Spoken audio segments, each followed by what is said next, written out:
ปลาตกเพนว่าเสสวนเนาะบ่น้องก็ได้ให้ก็สิได้กินเทื่อทำอิฐตั้งแต่เกิดมาเกิดมาเป็นจังได้อร่อยไหมเสสวนอร่อยมากอร่อยมากสบายดีพ่อพี่น้องลุงป้าสวัสดีครับพ่อพี่น้องมื้อนี้ร้านมานำไปกิน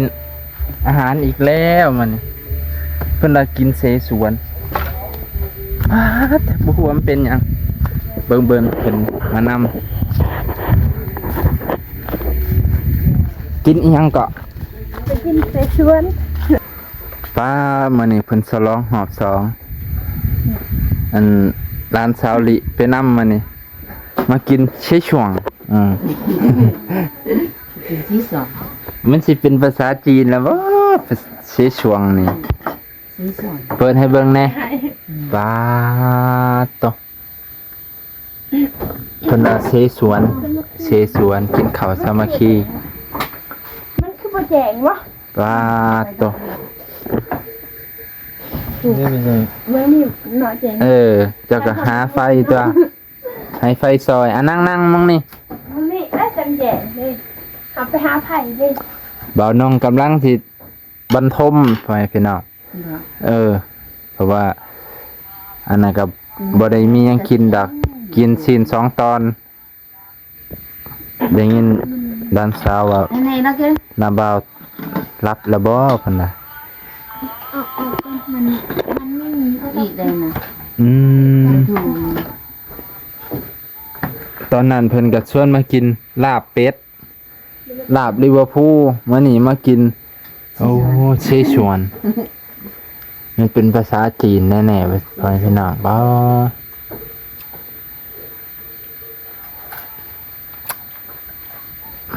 โอ้อันนี้น้ำมันยังอันนี้แจวมันบ่นี่พี่น้องแจวมันมากันพักแจวมันเนี่ยคือกับคือกับอันนี้เนาะปลาตกขาเลยหรือว่าซันนี่บอกเบิ่งดูเพราะมันอ้อมจักคนจักถ้วย4 5 6คนปลาตัวพี่น้องบ่น้องก็ได้ให้ก็สิได้กินเทื่อทำอิฐตั้งแต่เกิดมาแต่ส่วนหลายกินหยังก็แจ่วฮ้อนอันคือนั่นชิ้นดาดอันนั้นบ่แม่นชิ้นดาดดอกเขาเอาชิ้นจุ่มใส่หั่นแหละเคยชิ้นจุ่มเคยแจ่วคันใดน่ะเคยกินอยู่แต่แบบนี้ปลาตัวคือกับรวมฮิตเลยมีผักบุ้งปลูกเองบ่น่ะปลูกเองปลาผักบุ้งสวนผักบุ้งปลูกเองงามเด้ผักกาดเด้ปลูกเองผักกาดนี่นะผักกาดขาวนี่นะขาวกับบ่ได้ปลูกเองซื้อโอ้อันนี้ฮอทดอกพี่น้องมันดอกกระซื้อดอกซื้อโอ้เห็ดเป็นตอนน้อยๆเด้อสันๆพอดีเลยบ่ต้องปาดเนาะกับเห็ดอันนี้เห็ดหยังว่า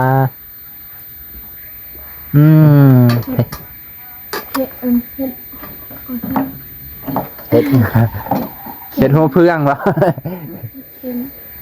เห็ดเข็มเห็ดเข็มโอ้ยถาแจ้วอยู่ตอนนี้น่ะเบิ่งป้าแจ้วมันเป็นแจ้วหวานบ่เลยแจ้วต้องแจ้วสมแจ้วหวานแจ้วหวานตกมื้อนี้มากินข้าวกับเอื้อยและหลานเพิ่นพี่น้องมีเคยจับนี่แหละลูกมีซื้อโทรศัพท์สุดยอดเลยอาหารเนาะมาเด้อมากินข้าวน้ำกันมากินข้าวบ่เฮิ่นได้สิมากินหยังวะนี่ล่ะกินเสสวนระวังผัดสดเด้อโยไปพี่น้องมากินเสสวนน้ำกันโอเคน นี่อะไรเงี้ย ปลาตกอาหาร เดี๋ยวแล้ว อันนั้นก็ตู้ทางล่างกับมันเอามาเชื่อ เออ เอ้ยนั่นก็ได้เท่าไรฝนตก ไว้ทางล่างเนาะ ก็เป็นชีเหลือง ฝนตกเลยนะอยู่คุณ ชี้ก็จะแต่เก่า ปลา อยู่เฮาบ่แดดจนว่า มาเด้อพี่น้องมากินข้าวน้ำกัน เดี๋ยวมาเด้อ เพิ่นนะ มาเจียวนะมา นี่เชื่อบ่ง แม่ดิ โบงให้นาบ่าวดิ บ่งนะ ไม่คลิปทูให้แน่ไม่ทู ให้ได้โบง เอาเลยเนาะ ให้กิน เอาบ่งนะบ่ เด้บอนี่ลิ ลิมานี่ต้องลิบ่ ขี้ไม่ถูกมีเป็น ซื้อแล้วจองมาดิจอง ปลาตก ธรรมดาซื้อเพื่อนนี่เนาะ ปลูกเฮือนนาพ่อดำดีไปปลูกอยู่กับเฮือนเขาแม่มิวพุ่นละ ปลาจานมากูดูหนึ่ง เขาลูกบ่ยังบ่อยู่บ้านพ่อใหญ่เด้อ ใส่จานมากิน ก็เลยเฮ็ดเฮือนใหม่เฮือนน้อย แซ่ แล้ บดี ว เลยโอ้ใส่ชุดยังกับคนโน้เลยเนาะ คุณกูนายว่า คุณ นี่ไข่ไดโนเสาร์ไข่พี่ บ่ น้อง ได้อยู่เลยอยู่พุ่น จ น่ะ บเด้ เป็นยัง มันแต่ เออ ไปอยู่อันลูกกับเขาบ่อยู่พุ่นเด้เขาอยู่ที่ บอกไปคอดิปสติก ตักอร่อย แต่กี้ก็ลูกยังน้อยเนาะตามใจตัวเองเลยบัดนี้ลูกใหญ่แล้วเขาก็บ่อยากอยู่แล้วมันเลิกกินยำเด้อเจ้ากินยำบ่บอกก็บ่มีแนวกินนั่นแหละอันนี้จังว่า ข้าวยั อีร้อยว่าโอ้ยกินนั่นนะบางทีเอ้ยไปซื้อนะมื้อนั้นน่ะก็ตาเป็ดกิน ทางลูกมา นะ ไม่นั่นเดี๋ยวมานั่ง เลี้ย ไป งพากินนี่แหละ อย่าดิ้วก็ดีอยู่ เลี้ยงเป็ดไว้ก็กิน เอามาเลย มันนี่มานั่งเธอที่สองอีก ให้มันหอดพันเนี่ย ข้าวข้างในเลยต้อง หอดบ่า เอาจุว่าไม่ตกไหมข้างในดาว บ่บ่เอาเหรอ เนี่ยบอกเขาฮะ อร่อยมากเลยท่านผู้ชม หลายคนละแซ่บ กินหลายขู่หลายคน อืม พร้อมหน้าพร้อมตา มันยังแซ่บสามัคคีกันอีก เด้อเอ้ยเด้อญี่ปุ่นบ่ได้กินได้แบบนี้ กินคนเดียวเหงาเด้ จะหาหลัก กินผู้เดียวก็แซ่บดอก ดาวบางเอาดาวเมียดูน้ เยอะ ำท่านคือจ่าว่าอยู่ดอกนาบ่าวจ่าบ่ได้เมียอันนั้นแต่อยากอยู่น้ำมันนะ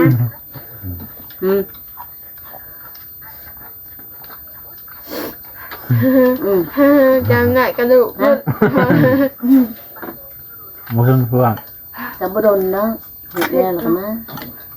เพชรมาเพชรข้าวอันนั้นเนาะโทษคัดโทษจังคัด มันกัดบ่ เซยมาเจียว จ้ามันจ้าใช่ บอสน้ำหน้ามัน Ừ.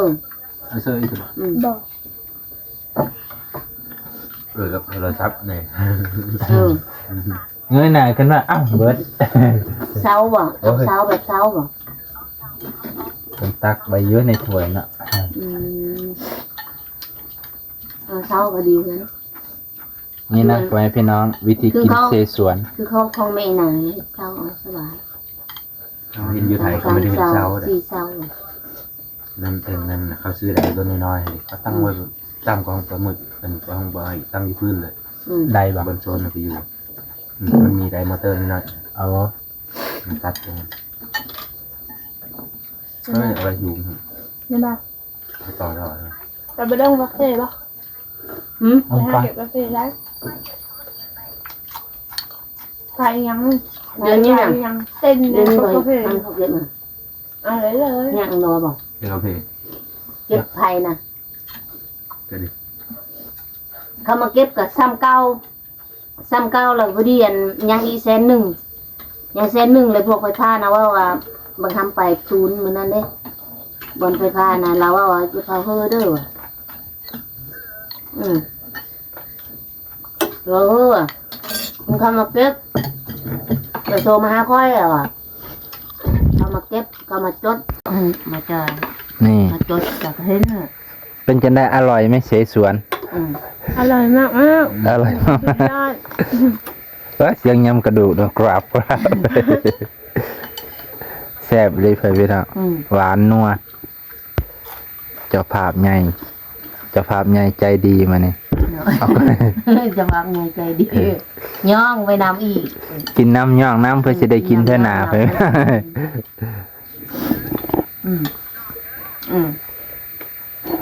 ย่องพี่น้องกันนี่ตัวเป็นจังไดแซ่บเบยเลย แซ่บ อร่อยทั้งห้อง ทั้งไห้ทั้งห้องเบอร์แมนว่าแจวเผ็ดเดี๋ยวไปเนาะตัวใดเผ็ดนี่ นะ มาเป็น บ่เผ็ดมาเผ็ดบ่ครับ ไปขายข้าวสอบหนึ่งลงทุนมันกิน ป้า ซีซ้อน ตัวรู้สึกว่า ซื้อมืดแสนนึงบ่ เป็นคนจีนขึ้นมาเลย 200,000 200,000 อันนี้แม่ของลูก อันนี้ก็ลูกเพิ่นเบิดนี่ แม่ลูกดกตัว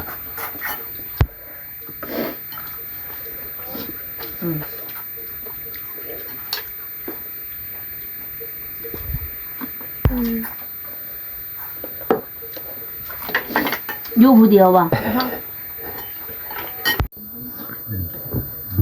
โอ้ จักนะฮะกินแล้ว เกิดขึ้นในคลิปนะพะค่าคุยโทรศัพท์ลกหยาลกยุ่งเป็นเบ็ด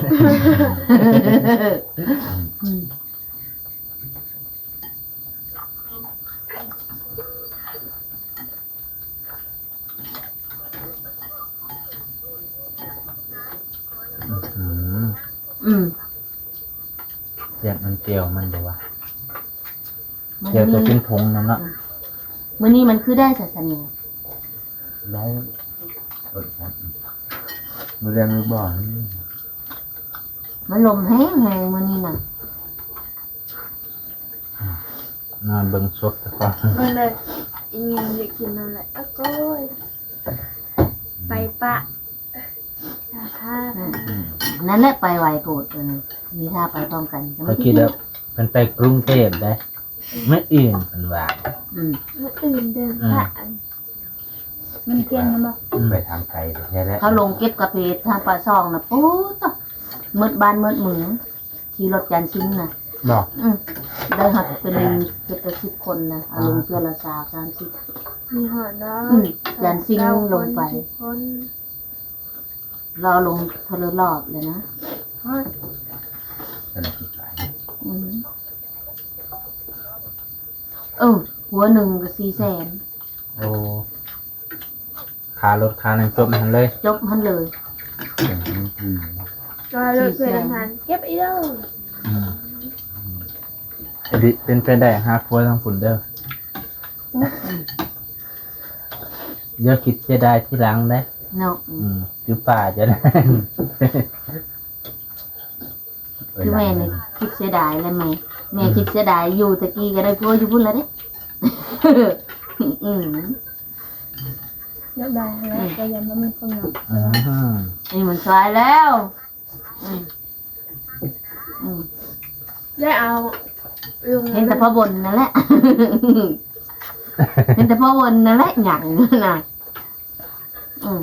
ไปเกียร์ทงใส่ลาวมันได้อยู่เนาะ นะ เขามีไหมตักเอา ตามมาเลย เอาไหม ตักมดก้อนหรือตัวไม้ อย่ากินข้าวร้ายเลย อืม อย่ากินข้าวเขาร้าย กินข้าวลายมันก็นี่มดกินผักเลยลายเนาะเนาะ ถ้าพาจะกินผักบงนี่ไงมีกินผักบ้งตอนนั้นมีกิน เนี่ย ตัวแสบดีไหมพี่น้องน้ำตา น้ำมูกออกน้ำตาไหลเนาะลีเนาะ คือชอบกินนั้นก็ ทั้งกินข้าวทั้งกินเสฉวน แม่กำลังย่องเขาชินายบ้านนี้เลยหล่ะ เดี๋ยวว่าอยู่ใช้กับบลืมกำพืชกินข้าวเหนียวนะ จะ มีข้าวเหนียวจำน้ำจิ้มเนื้อจำปลาแดกนะ เลิศนั่นน่ะไปเลย ขนมหอกไปกินบ่กูลืมเลย เอาไว้เที่ยวเลยหรอ ปลาตัวเป็นที่ต้มอีกชุดหนึ่งโอ้นี่ ยังนอนอ้าว ฮะ มึงดีนอนแล้วกระโดดเข้าอยากนอนแล้วได้ถ้าว่าอยากนอนน้องเว้นเลยกะ บ่ได้รับซ้ำ เดี๋ยวมันนอนบ่หลับ อันนั้นไม่ได้ที่นอนคาเฟ่สวนเลย มึงพอรับได้ดิกินทั้งอิ่มแล้ว อย่าก้มแห้งร้ายจนน่ะสิค่ะ เจอขี้หมูที่หยอดลงไป ใช่ตะโกนอันนี้ทำไรวะ ขี้หมูใช้ ทำไรเนาะ แข่งน้ำ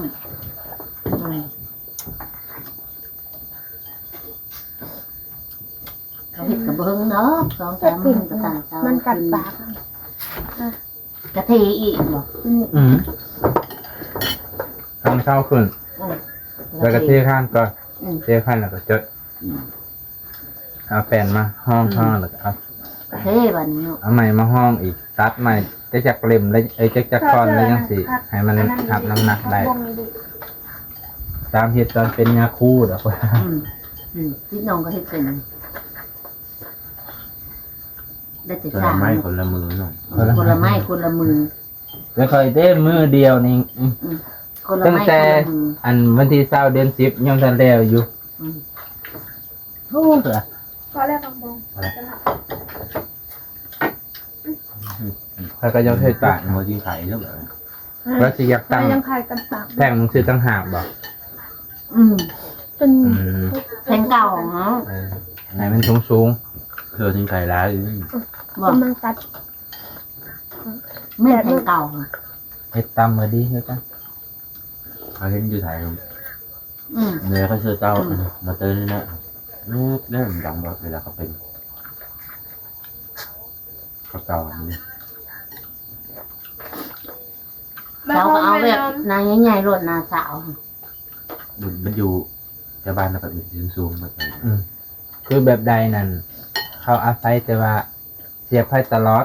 นั่นเด้ เขาต่อไว้ในไผ่เลย มันคือกับเขาเปิดใดเด้เนี่ยเขาเปิดปุ๊บแล้วมันแม่นบ่ ยิกเอาหมกเนี่ย มันก็เลยอันนั้น หมดแล้ว เนื้อตาอันนี้ก็ไม่ได้เสียบขายไว้หรอวะ ไม่จะไผ่เนาะเป็นอ่ะมันสูง มันสูง มันจูงก็เป็นเอาเลยแล้วแบบส จำ บา เขา ย ขับตีก็ได้เนาะ จักเม็ดเขามาตีจักเม็ดค่ะ เลยก็หา6 เมตร เราจะ แต่ ยืด จะดิ ตั น ว ขึ้นหาคนแข่งน อ้าว ำ บอ มั ก น ฮะ 2 เมตร อีแล้วมันไปเลย จังไหนมันก็คอนโทรลนะ มันตกเนาะ เอาจะยืดตัวนั้นบ้างนะปูตากะโหลบ่ ไม่มีกะโหลก ปูกะโหลเงินตากะโหล ไม่มีกะโหลกเอา เขาปูตากะโหลให้คือพันคือ ตีนไก่เจอเลยต่อ เจ้าเนี่ยพอเท่าเข้ากับพลาดก็แต่ ก็ไม่ดุคัด กระจุงเป็นอย่างดุจุงถึงก็จะไปทางอื่นแล้ว ถ้ามันก็เมินแล้ว มันแบ ก็ บ จะเสื้อกระโหลก เขาบ่ได้คัดแต่ว่า แกแล้วแกอีกแต่นะก็ลุงตำดำขาวอยู่วะ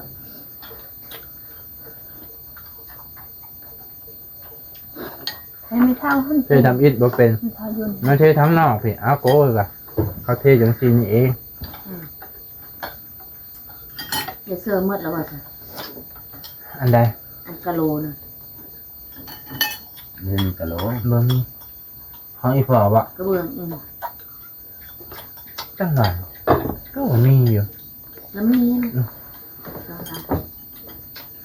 คุณจะเอาเช็ด ในห้อง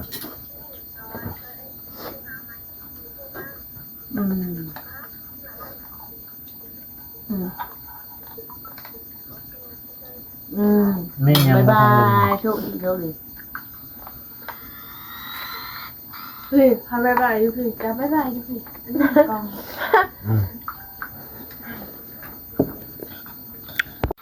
เอานิกได้ไหมล่ะน้ำน้อยเดียว ปลา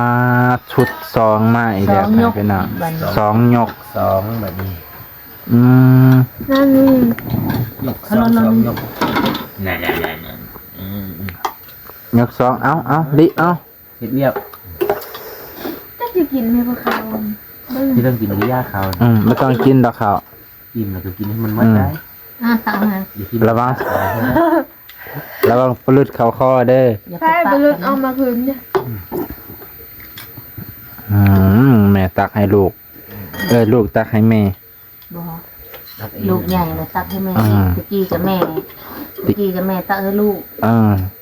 วันนี้ ลูกใหญ่ก็ตักให้แม่ แมน ก็ บัดนี้ สิก็ตักให้แม่เด้อลูกเด้อ นั่ง ลูกให้กินแต่น้ ลูกกินแต่น้ น้ำมันเอ้า ำอืม ดิเอานะแม่ลูกร้อย ำ แล้วว่าดิเฮ็ดเวียกนี่ ปลาตัวโนยาวๆโอ้ อืม มานี่ ไปพี่น้องลุยกันต่อยกสองเอาน้อยๆก่อนบ่ไหวยกสองเดี๋ยวนอนบ่หลับ หลายน้ำมึง ตามหน่อยเดียว ก็ได้น้ำมันค่ะอันนี้เพราะอะไรหา อิ่มแล้วได้นี่นะหมดอันนี้อิ่มแล้วนะ หาหมดตอนหนึ่งก็ยิ่งยัง แล้วมันอิ่มมันไปเฮ็ดงานก็ไม่กิน ได้กินทำไปกินอยู่หาดโอ้โก้ยแสนสิบมันอิ่มจับเต็มหม้อ ทานได้ทงไว้นะ แม่สเตย์ม่วนแต่ไปนั่ง อะกู เล่น ไปเล่นซื่อ เป็นบรรยากาศสร้างติดคนเนี่ยบ่ได้เฮ็ดเวียกรุ่นแต่ละมื้อนี่พ้นสิมาบ่เวียกมันก็เลยบ่เดิน ไป ทงไว้ ๆเดี๋ยวนี้ก็คนตกเลยนะ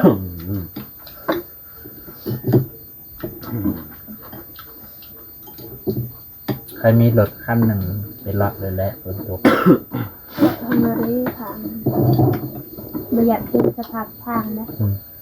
มันพูดคือทางยางแต่หนอเป็นใครแล้ว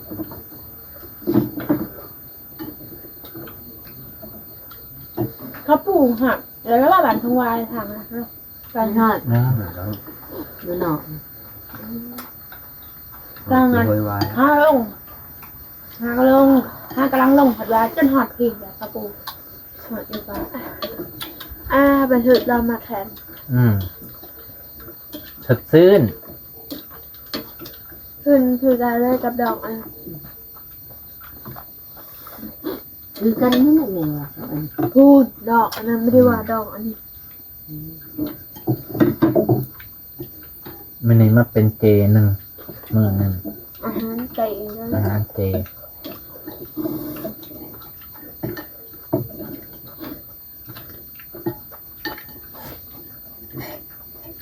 พวกกินเจเขาก็ไม่ได้กินข้าวเลยเนาะ ที่ต้องเสิร์ฟเนี่ยเลยอย่างมันเลยอย่าง ไม่ทำเสิร์ฟเลยเดียวนั่นเลย ไม่เหมือนเขาเอาน้ำมันเสิร์ฟเลยเขาเอาน้ำก่อนว่าเขาขลุ่น แล้วนั่นน่ะก็มันมีแมมเลยครับ หอมเด็ด แม่ไม่นึกเลยเฮ็ด เฮ้ยนี่คนละ โตนลงนี่เลยไป นี่เลย ข้าวนุ่นน่ะจุดท้องแต่ดึกแต่ แต่ดึก แต่ แต่เช้า ตักตังโมงว่ะคือมืออะไรให้เลยล่ะเขาเจ็บท้องอะไรดักกระลุกเจ็บท้องพอเจ็บท้องไปขาดก็จนนอนไปแล้วเจ็บท้องมีลูกอื่นเราจะแล้วใครให้มันแจง อด ฉันจะอาจจะเลือกบอดนะว่าดีเลยกูยันเอาเลยว่าการเขาเจ็บไม่เห็นเขาก็อันนี้มันกำลัง มีกัน นะ เดิน คะ ว่า ทางกำลังมุนเวียนน้ำกะเลยบ่หนาวกับหนาวมันก็เลยที่ฐานเลย มันกำลังก่อตัวว่า พายุกำลังมา มันกำลังเวียนนะ เดี๋ยวมันก่อตัว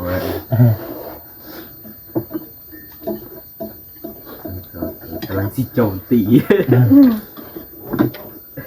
ขาศึกกำลังโจมตี ทอด คือมันกาไปไอมิวกับพอยมิวมาลักแบ่งไปกินนั่น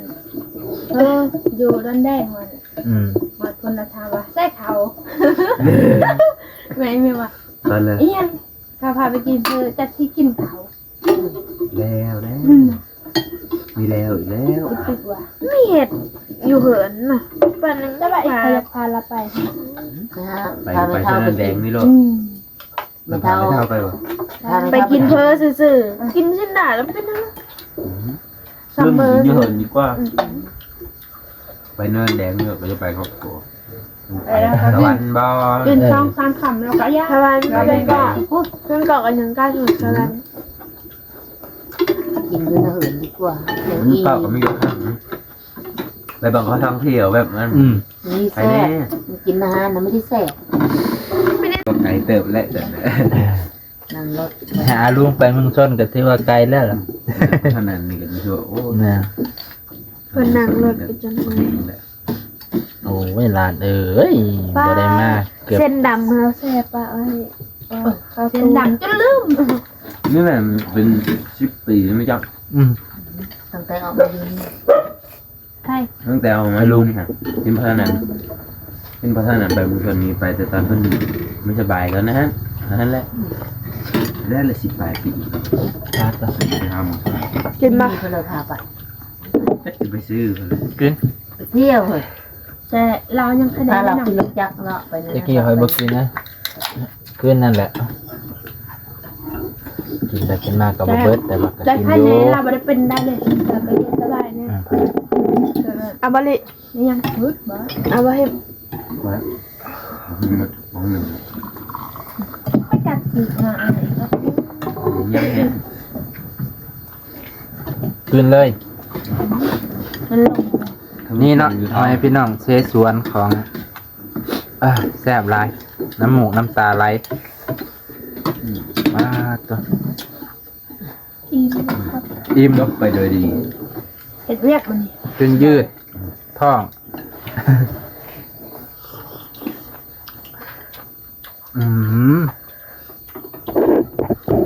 ความบ่แซ่บ ยังมีมั่นใจเอาออกมาคือเก่ายังเจอหมาเนี่ยลองหาซื้อไปกินลองหาซื้อลงปากซองแล้วไปกินเพื่อไก่บ้านในหาด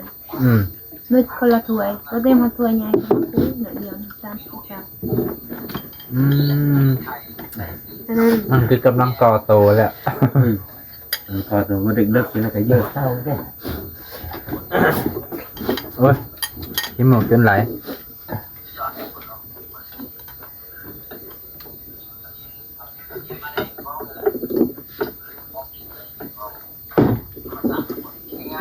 ถ่ายวิวถ่ายวิวแล้ววิวกันกินเขาเลย แล้วเหตุงานอยู่ไสเดือนนี้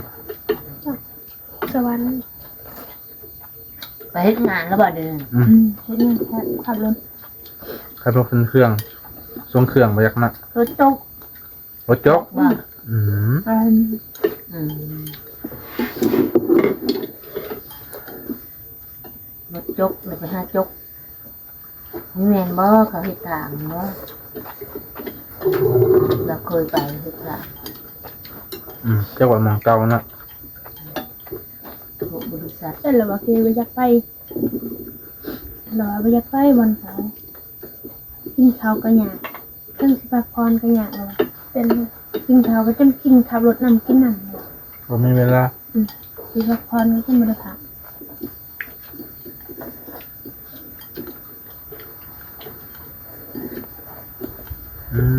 ใช่